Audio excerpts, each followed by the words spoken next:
तुमच्या घरी तुमची आई बहीण असन, बहिणी असन, लहान बहिणी असन, मोठ्या बहिणी असन, 70 वर्षाची म्हातारी असन, तर तुम्ही हा व्हिडिओ बघा. समजलं काय? कारण गरीबाले न्याय लवकर मिळत नाही.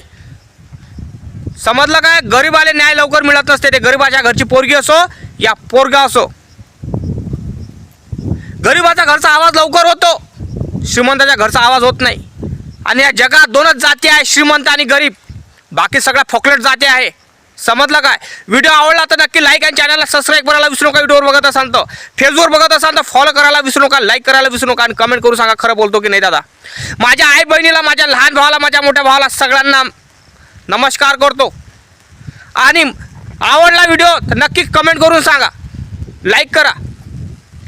कारण ह्या जगात दोनच जाती आहे, गरीब आणि श्रीमंत. बाकी सगळ्या कोणत्या जातीने सगळं समाजाने लावलेलं आहे, धर्माने लावलेल्या जात आहे. कळलं काय? एखाद्या गरीबावर अन्याय झाला, एका गरीब मुलीवर अन्याय झाला तर तो अन्याय आपल्याला भोगास लागत, त्याचा न्याय होणार नाही. आणि एखाद्या श्रीमंताच्या मुलीवर म्हणा की मुलावर म्हणा अन्याय होत असेल, तो अन्याय म्हटलं कोर्टापर्यंत जाऊ देत नाही. कोर्टाच्या बाहेरच सगळं काय तिला दफन करून टाकते. लक्षात ठेव. भरपूर लोक कमेंट करतात, व्हिडिओ बनवून राहिले, संविधानावर टीका करतात, येऊन जो संविधानावर टीका करतात. टीका करा पण संविधानावर नका करू. समजलं काय? तुमच्या गांड्या फाटते काय? नेत्यांना जे संविधान चालवून राहिले जे नेते, त्यांना तुम्ही बोलू शकत नाही. उलटसुलट संविधानाला बोलता. मग धुमणार फटके बसले तर सॉरीचा मेसेज टाकता, सॉरीची व्हिडिओ बनवता, माफ करा गलती झाली. अरे गलती कशी होते रे? कारण तुमच्या मनात अजून जातीवाद आहे, वर्णव्यवस्था आहे. त्या कारणामुळे गलती करता तुम्ही. अजून जातीवाद संपलेला नाही आहे, अजून काळजात जातीवाद आहे. फक्त तोंडावर फक्त नाव असते, दिखावा असते, दुसरं काहीच नसते. मनात अजूनही जात भरलेली आहे तुमच्या. आणि ह्या जातीमुळंच तुमचा छळ होणार.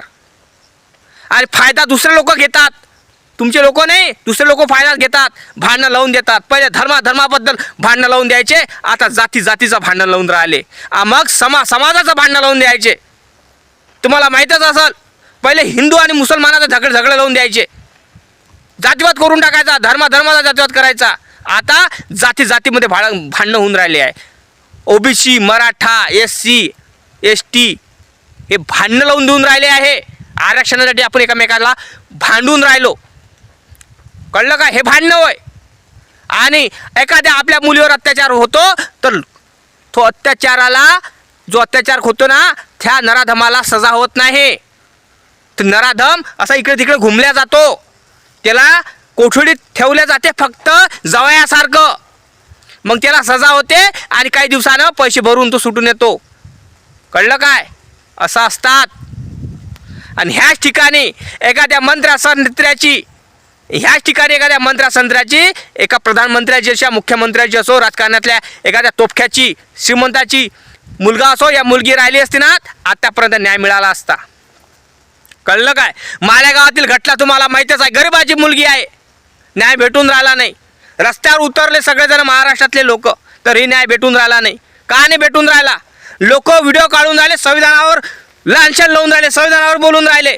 मुंगलाई लागली काय? काही येते संविधान बोलता? अरे तुम्हाला बोलायचं असेल राजकारणातल्या लोकांशी बोला. कारण त्यांच्या हाती संविधान दिलेलं आहे, त्यांच्या हाती सगळ्या गोष्टी दिलेल्या आहे. आणि आपल्या घरी लहान बहीण, मोठी बहीण असल तर त्यांना सांगा की रात्रीचं बाहेर निघू नका, दिवसा काय आहे करायची कामं करा आणि घरात राहा. आपल्या घरी 4 वर्षाची मुलगी असेल या 5 वर्षाची मुलगी असेल या 10 वर्षाची मुलगी असेल, 15 वर्षाची मुलगी असेल, तिला पुरेपूर कपडे घालायला लावा. लग्न अवस्थेत निघायला लावू नका.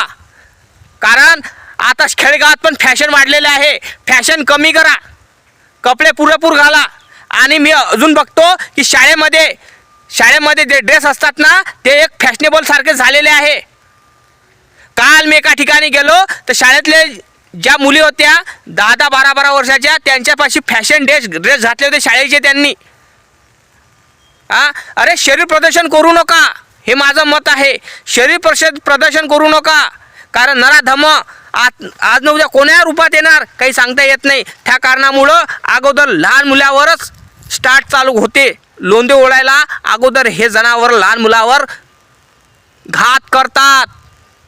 कळलं काय? ह्या गोष्टी समजायला हवा तुम्हाला. आपण फॅशनच्या रूपाने आपण आपलं शरीर प्रदर्शन करून राहिलो, हे विसरू नका. आपण आपलं शरीर दाखवून राहिलो, या माझं शरीर बघा, माझ्या शरीर संग खेळा, हे चुकीची बाब आहे. आपल्या मुलींना सांगा कपडे पुरेपूर घाला, कारण आपली संस्कृती अशी संस्कृती नाही आहे.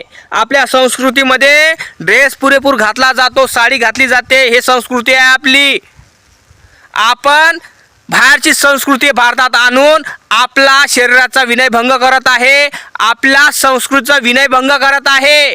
डोक्यात असू द्या, कारण आपण आताही लोक म्हणायचे जुनं तर सोनं, म्हातारे माणसं सांगून गेले. पदर जेव्हा कुठल्याही एखादी व्यक्ती स्त्री व्हिडिओ काढायला निघते ना, फोटो काढतो ना, तर बघा डोक्यावर पदर घेते. हे शेवटची पिढी असतात ते डोक्यावर पदर घेणारी. आताची आई डोक्यावर पदर घेत नाही, जीन्स आणि टी शर्ट घालते. आम्ही लय सुखी आहे, आम्ही लय अनुभवलं चांगल्या गोष्टी.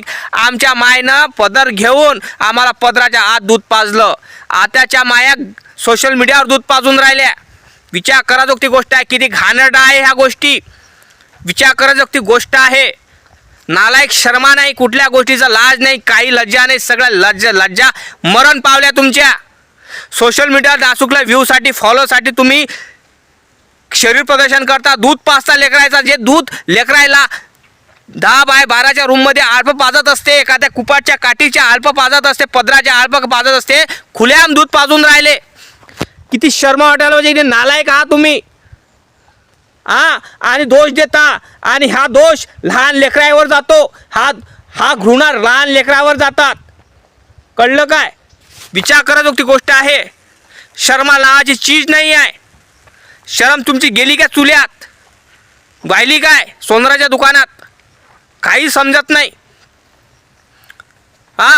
जुन्या माणसं जे काय म्हणते ते शिका, कारण आपली संस्कृती पूर्ण कपडे घालायची आहे.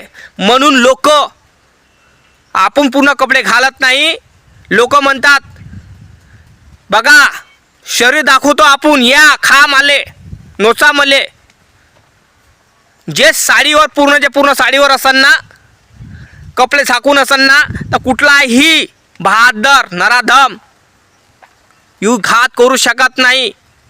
कळलं काय? कोणताही बहादर घात करू शकत नाही. हे आपल्याला समजायला पाहिजे. आपल्या आई आणि बहिणीला सांगा समजून का पुरेपूर कपडे घालत जा. कारण आता असं झालेलं आहे, पुरेपूर कपडे घातलं तर तिला असं वाटते का मला लोक बघून राहिले नाही, बघण्यासाठी फॅशनचे कपडे घालतात. जे भिकारी पहिले कपडे घालायचे आता ते कपडे महाग झाले, आणि जे पहिले जुने माणसं पुरेपूर कपडे घालायचे ते पुरे कपडे सस्ते झाले, फाटले कपडे महाग झाले. आता विचार कराजोगती गोष्ट आहे दादा. जे कपडे पहिले गलीवर फेकल्या जायचे, जे कपडे भिकारी घालायचे, जे भिकाऱ्यासारखे फाटले कपडे वापरायचे, जे शेतकरी शेतात फाटले कपडे वापरतो ते त्याला ब्रँड म्हटल्या जाते. आता ह्या कपड्याला, फाटल्या कपड्याला ब्रँड म्हटल्या जाते.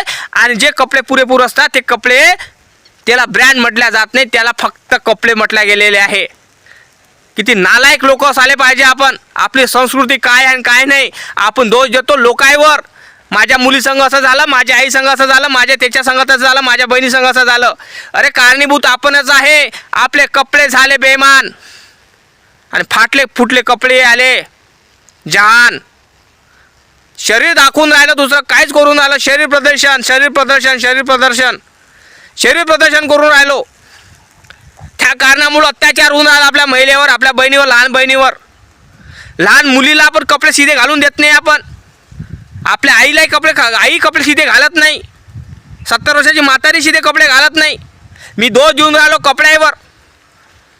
समजलं काय? आई दूध पाजायच्या वेळेस सोशल मीडिया दूध पाजते.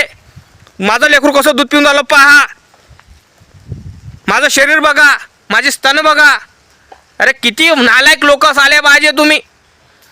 लाजा शर्मा तुमच्या विकल्या काय का गहाण आहे? अरे नालायक लोक आहे हो. आपली संस्कृती काय बोलते ते बघा ना. सोशल मीडियाच्या माध्यमातून तुम्ही तुमचा नंगा नाच करून राहिले, तुमच्या परिवाराची इज्जत खतम करून राहिले, तुमच्या नवऱ्याची इज्जत खतम करून राहिले, तुमच्या समाजाची इज्जत खतम करून राहिले. हे काय बोल करणं आहे तुमचं? हे नालायक आहे का तुम्ही? लाजा का शर्म आहे का? बस दादा, व्हिडिओमध्ये खरं बोललो असं तर कमेंट करू सांग. लाईक कर, चॅनलला सबस्क्राईब करायला विसरू नको. फेसबुक फॉलो करायला विसरू नको. जय भीम, नमो बुद्धाय, जय जवान, जय किसान, जय संविधान, जय शिवराय.